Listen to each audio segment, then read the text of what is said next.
సమాజంలో ఉన్న మనలాంటి వాళ్ళ దగ్గర నుంచి మొదలెడితే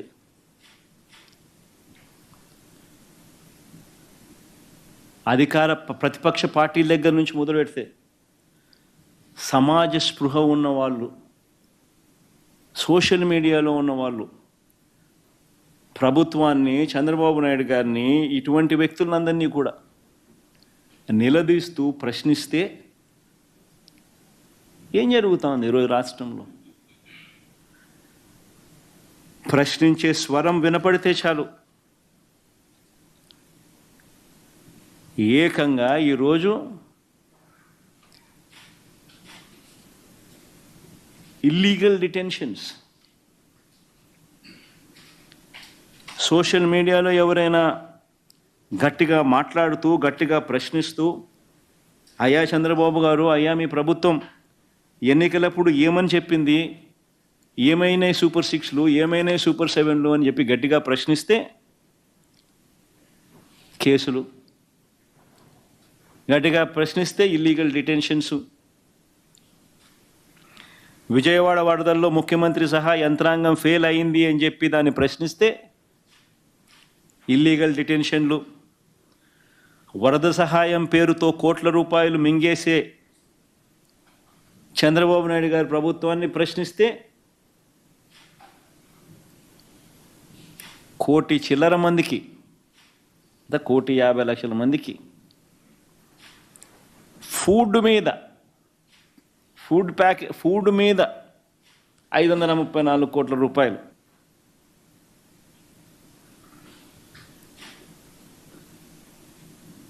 క్యాండిళ్ళు, అగ్గిపెట్టెలు, మొబైల్ జనరేటర్లు. అది నీళ్ళు ఉన్నాయి, ఎవరికి పోయినాయి, ఎక్కడ ఎవరు పోయినారో అందరికీ తెలుసు. ఎవరికి కరెంట్ ఇచ్చినారో అందరికీ తెలుసు. ఎవరికి కరెంట్ ఇవ్వలేదన్న సంగతి అందరికీ తెలుసు. 23 కోట్లు.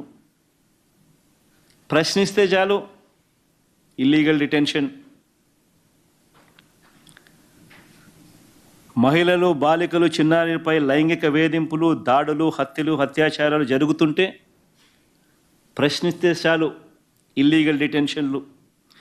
ఎమ్మెల్యేలు, వారి మనుషులు రెచ్చిపోయి రౌడీల మాదిరిగా ప్రవర్తిస్తూ ఉంటే దానిని ప్రశ్నిస్తే ఇల్లీగల్ డిటెన్షను. ఇసుక ఉచితంగా ఇస్తామని చెప్పారు, ఇప్పుడు రేట్లు చూస్తే రెట్టింపయ్యాయి. ఎవరి జోబిల్లోకి ఇది పోతా ఉంది అని ప్రశ్నిస్తే ఇల్లీగల్ డిటెన్షన్.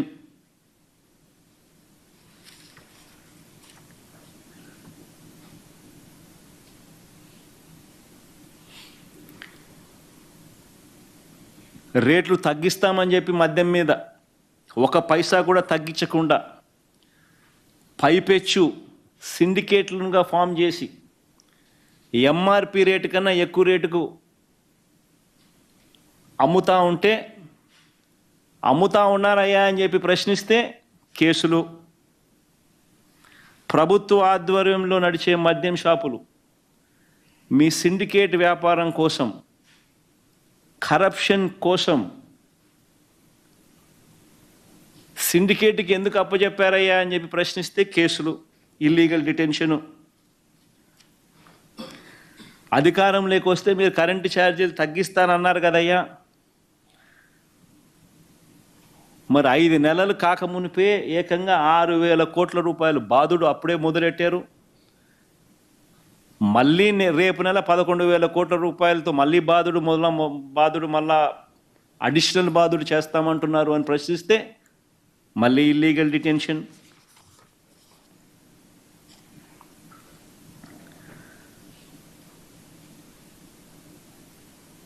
మీరు వస్తే సంపద సృష్టిస్తామన్నారు కదయ్యా, మరి ప్రజల కోసం జగన్ సృష్టించిన సంపదను ఎందుకు అమ్మేస్తున్నారయ్యా? మీ స్కాముల కోసం కడతా ఉన్న, కొత్తగా మెడికల్ కాలేజీలు కడతా ఉన్నవి మీ స్కాముల కోసం అమ్మేస్తూ ఉన్నారు ప్రభుత్వ ఆస్తులను. 3 ప్రైవేట్ పోర్ట్లు, ఒక పోర్ట్ అయితే దాదాపుగా 3 పోర్ట్లు దాదాపుగా 50% పైసలకు అయిపోయినాయి పోర్ట్లు. ఒకటైతే దాదాపు 80% కూడా అయిపోయింది పోర్టు.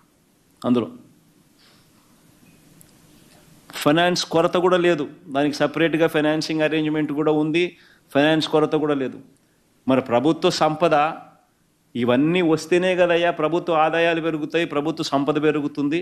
మరి ఇటువంటివన్నీ ఎందుకు అమ్మేస్తూ ఉన్నారు మీకు నచ్చిన వాళ్లకు స్కాములు చేస్తూ అని చెప్పి ప్రశ్నిస్తే ఇల్లీగల్ డిటెన్షన్స్,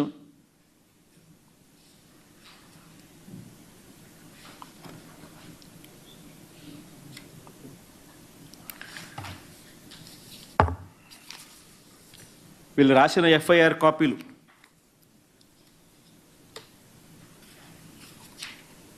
ఇది one of the FIR copy.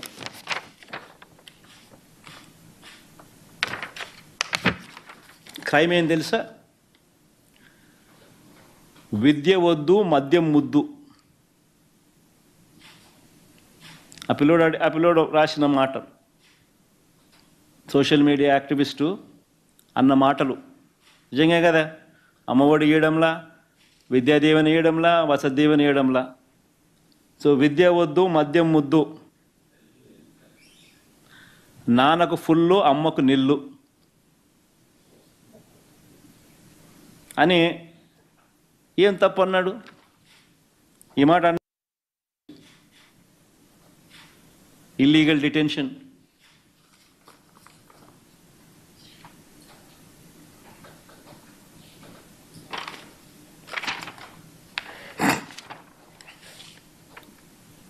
Shri Chandrababu Naidu గారి యొక్క అభిమానులకు యొక్క మనోభావాలను దెబ్బతీసే విధంగా ఉందంటే అని కేసు.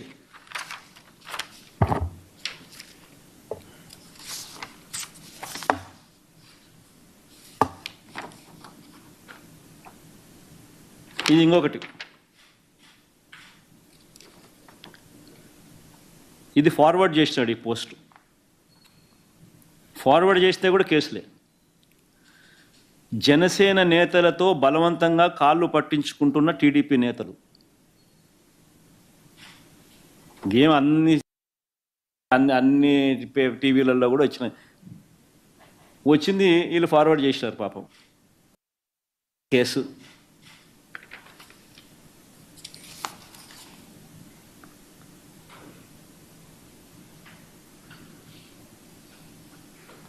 ఇది ఇంకొక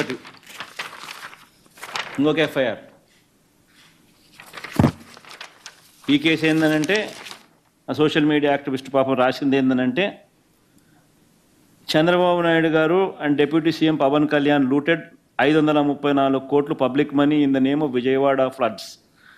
shocking, they looted 23 crores just for match boxes and candles. ఇదేం అందరు అంటా ఉన్న మాటలే. ఈ మాట అన్నందుకు, ఇది ఫార్వర్డ్ చేసినందుకు, ఇది రాసినందుకు, ఇది పెట్టినందుకు సోషల్ మీడియాలో కేసు.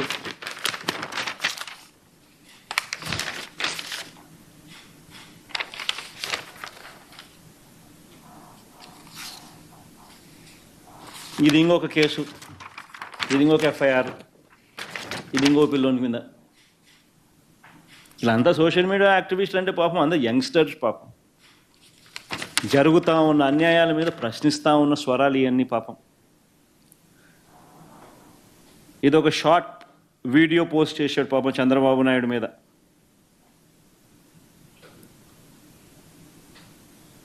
అది ఏంది పాపం, ఆంధ్రప్రదేశ్లో చంద్రబాబు నాయుడు పట్టు వస్త్రాలు పెట్టుకొని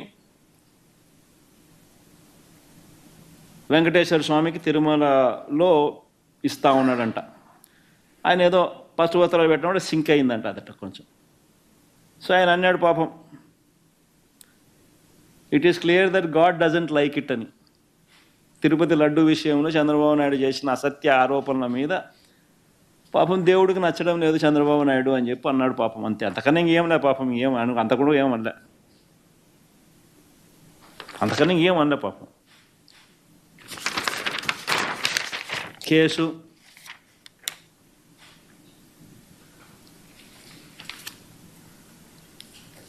నేను అడుగుతా ఉన్నాను ఒకటే, అసలు మామూలుగా ఇలాంటి కేసులు పెడతా ఉన్నారు, అరెస్టులు చేస్తూ ఉన్నారు. దాదాపుగా ఈ వారం రోజులుగాన పిచ్చలు విడిగా జరుగుతూ ఉన్నాయి. దాదాపు 101 మందిని పైగా ఇదే మాదిరిగానే జరుగుతూ ఉంది. మామూలుగా 7 ఏళ్ల లోబడి శిక్ష ఉండే కేసులకు సంబంధించి there are clear cut directions. Supreme court clear cut directions ఉన్నాయి. ఆ క్లియర్ కట్ డైరెక్షన్స్ ఏంటివి? నీ బుద్ధి పుట్టినట్టు నువ్వు అరెస్టులు, ఇంటికి వచ్చి అరెస్టులు చేయడం జరగకూడదు. నీ బుద్ధి పుట్టినట్టు నువ్వు అరెస్టులు చేసి తీసుకొని పోకూడదు. 7 ఏళ్ల లోబడి ఉన్న కేసులకు ఒక ప్రొసీజర్ ఉంది. మ్యాక్సిమం 41A కింద నోటీస్ ఇచ్చి విచారణ చేయాలి అని.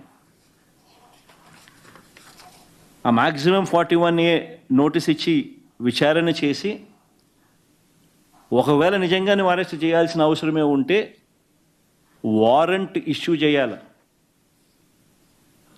తర్వాత మెజిస్ట్రేట్ పర్మిషన్ తీసుకోవాలా. ఇది supreme court order.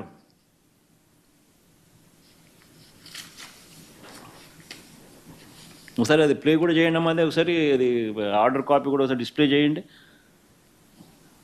Amesh Kumar versus state of Bihar and ANR on 2nd July 2014 ఇచ్చిన జడ్జిమెంట్ ఇది. ఇది 7 ఏళ్ల లోబడి ఉన్న అన్ని కేసులకు సంబంధించిన వివరణ ఇచ్చే జడ్జిమెంట్ ఇది. All the state governments to instruct its police officers not to automatically arrest when a case under so-and-so is registered, but to satisfy themselves about the necessity for arrest under the parameters laid down above following from Section 41. All police officers be provided with checklists containing specified subclauses under Section 41(b)(2). The police officer shall forward the checklist duly filed and furnish the reasons and materials which necessitated the arrest